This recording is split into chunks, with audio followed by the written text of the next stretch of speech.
चलिए question number 10 भी कर ही लेते हैं। राकेश और सुरेश दो पार्टनर्स हैं 4:3 में, और जहीर नया पार्टनर आता है और जहीर के आने के बाद रेशियो हो जाती है 7:4:3। अब 3 हो गए हैं, सैक्रिफाइसिंग रेशियो, सिंपल सी बात है, ओल्ड माइनस न्यू होता है फॉर्मूला। राकेश का ओल्ड कितना था 4/7, न्यू कितना है बेटा 7/4/3 को 7/14, तो इनों में 14 टोटल है। तो आपने पता लगा लिया कि आर ने सैक्रिफाइसिंग रेशियो निकाला है ना फॉर्मूले में, क्वेश्चन में फॉर्मूला आपको पता ही है सैक्रिफाइसिंग का, ओल्ड माइनस न्यू। ओल्ड था 4/7, न्यू है 7/14, दोनों को माइनस करके 1/14। इसी तरह सुरेश का ओल्ड कितना था 3/7, न्यू में ना आपको तीनों का टोटल करना है 4/14, तो ये आ गया 1/14 और 2/14, रेशियो अगर आती है तो 1:2। क्वेश्चन नंबर 11 बिल्कुल सेम है, ओल्ड रेशियो आपको दे रखी है, न्यू रेशियो आपको दे रखी है, फॉर्मूला सेम फॉर्मूला लगा के आप निकाल सकते हैं। Question number 12 exactly same. Question number 12 में आपको बोला है ओल्ड रेशियो दी हुई है, न्यू रेशियो दी नहीं है, कुछ बोला ही नहीं न्यू रेशियो के बारे में। ध्यान रखना, अगर कभी भी हिंट है, ये एक निकालना चाहो तो टाइम वेस्ट करने के लिए निकाल लो, लेकिन वैसे हिंट है, अपने आप को एक बार समझाने के लिए निकालना जरूर चाहिए। वैसे हिंट ये है कि क्वेश्चन में ओल्ड रेशियो गिवन है, न्यू रेशियो के लिए उन्होंने कुछ बोला ही नहीं है, बस ये बोला है वो 1/3 के लिए आया है। तो ऐसे में आपको पता था ना, उसको देने के बाद जो भी बचता था वो बेचारे उसी रेशियो में खाते थे। इन एन नटशेल अगर मैं बात करूं, सैक्रिफाइसिंग का फॉर्मूला होता है ओल्ड माइनस न्यू। क्वेश्चन में 12th क्वेश्चन में मुझे न्यू रेशियो के बारे में कुछ बोला ही नहीं है, तो ओल्ड रेशियो ही हमारी क्या हो जाएगी, sacrificing is equal to old, because nothing is given about new ratio. New के बारे में कुछ बोला ही नहीं है। तो याद रखना, अगर कभी भी किसी क्वेश्चन में न्यू के बारे में जरा भी हिंट नहीं होती है तो सैक्रिफाइसिंग ही क्या हो जाती है, ओल्ड हो जाती है, ओल्ड ही क्या हो जाती है, sacrificing. Moving to question number 13, 4 partners थे ABCD, रेशियो 36, 24, 20, 20 है।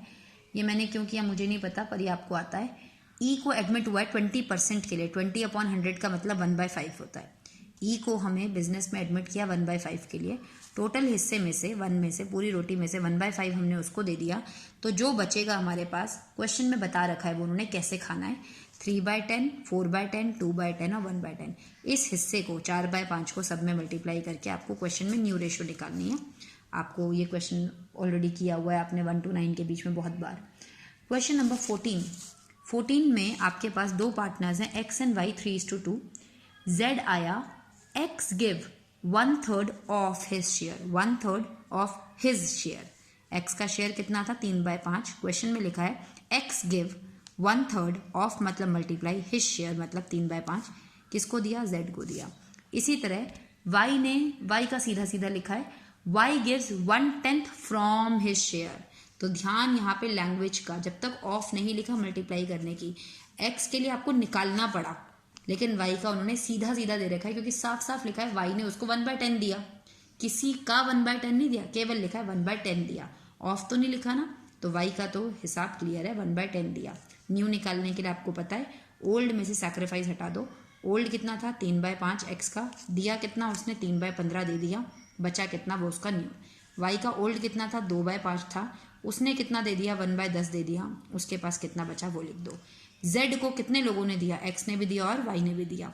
X ने कितना दिया 3/15 और Y ने कितना दिया 1/10, दोनों को ऐड करके 9/30, तीनों का हमारे पास रेशियो आ चुकी है 6/15, 3/10, 9/30। LCM लेके हमने 4:3:3 आंसर निकाल दिया। अब जो है question number 15, question number 15 again it's an easy question, मैं नहीं बताऊंगी। आपने क्वेश्चन नंबर 9 का जैसा 4th पार्ट था, एग्जैक्टली पहले उसी तरीके से आपने न्यू रेशियो निकाल लेनी है, एग्जैक्टली जैसे आपने 9th के 4th पार्ट में किया था। अब आपके पास ओल्ड रेशियो है, न्यू रेशियो है और सैक्रिफाइसिंग का फॉर्मूला आपके पास है, अब आप आंसर निकाल सकते हैं। यहाँ पर जो समझाने वाला क्वेश्चन था वो था क्वेश्चन नंबर 16, पर लगे हाथ चलो मैंने 10 to 15 आपको समझा दिए। 16 पर जरा ध्यान करेंगे। P एंड Q दो पार्टनर्स थे, 3:2 में शेयर करते थे जी, सिंपल सी बात है। R आया, अब यहाँ लैंग्वेज समझना जरा, थोड़ी सी दिमाग को स्क्रिबल करके। दे admit R who acquires, R आया, कितने हिस्से के लिए आया, बिल्कुल कुछ नहीं दिया है, लेकिन बस इतना बोला है जितना भी हिस्सा उसको मिला है ना, उस हिस्से का 1/5 तो उसने P से लिया है। उसने उस हिस्से का जितना हिस्सा उसको, अभी ये हिस्सा मुझे नहीं पता कि R कितने हिस्से के लिए आया है, बस बोला गया भैया जो जितने शेयर के लिए भी वो आया है, जो भी XYZ, उसका 1/5 हिस्सा उसको P से मिल रहा है। अच्छा, अगर 2 ही लोग उसको हिस्सा देने वाले हैं, एक P और एक Q, अगर 1/5 उसको P दे रहा है तो बचा हुआ हिस्सा उसको किससे मिल रहा होगा? डेफिनेटली Q से। आपको पता है बचा हुआ कितना है? 1/5 अगर P दे रहा है तो बचा कितना? 5 में से 1 गया, 4/5। टोटल हिस्सा कितना होता है? 1 होता है ना, आपको पता है ना ये चीज़? अगर नहीं पता तो सोच लो, माइनस करके मत देखा करो, डिनोमिनेटर में से न्यूमरेटर को माइनस कर दिया करो। 5 में से 1 गया, 4/5 बचा, 5 - 1 4, और नीचे तो 5 आएगा ही। तो यानी कि P से अगर 1/5 मिला तो Q से 4/5 मिलेगा। क्या ये बात समझ आई? 2-3 बार सुनोगे समझ आ जाएगी।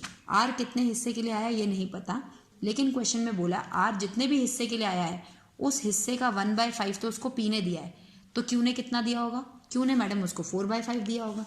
Q ने 4/5 दिया उस हिस्से का। अब यहाँ पर कुछ तो हिंट देंगे ना, तभी तो आंसर निकलेगा। ये तो हमें पता, हमने अपने आप निकाल लिया कि Q से भाई 4/5 मिलेगा, लेकिन क्वेश्चन में साफ साफ दे रखा है कि Q ने उसके लिए कितना सैक्रिफाइस किया। Q ने 4/25 किया। तो यानी कि बोला जा रहा है कि आपने तो ये निकाला था कि 4/5 ऑफ उसका हिस्सा Q ने दिया, ये तो आपने निकाला था, और क्वेश्चन में दे रखा है कि Q ने कितना दिया। तो इसकी मदद से हम हिज शेयर निकाल लेंगे क्रॉस मल्टीप्लाई करके। हिज शेयर यहीं रहने दो, 5 को ऊपर पहुंचा दो, 4 को नीचे लिख दो, इससे पता चल जाएगा हिज शेयर, हिज मतलब जो नया पार्टनर है उसका शेयर कितना है बिजनेस में, 1/5। अब आप बिल्कुल आराम से निकाल सकते हैं। हिज शेयर की जगह पर आप यहाँ पर 1/5 उतार दीजिए तो आपको पता चल जाएगा P से कितना मिला। P से कितना मिला पता चल ही गया, Q से कितना मिला क्वेश्चन में दिया ही था। अब आपको पता है, आपको तो एक्सपर्ट हैं आप लोग इस चीज़ में। ओल्ड कितना था? 3/5, उसमें से P ने कितना दे दिया? 1/25, बचा कितना? 14/25। Q के पास कितना था? 2/5, उसमें से उसने कितना दे दिया? 4/25, उसके पास कितना बचा? 6/25। PQR 14/25, 6/25, और R का तो 1/5 ही था। रेशियो निकाल के, LCM निकाल के आंसर हो जाएगा।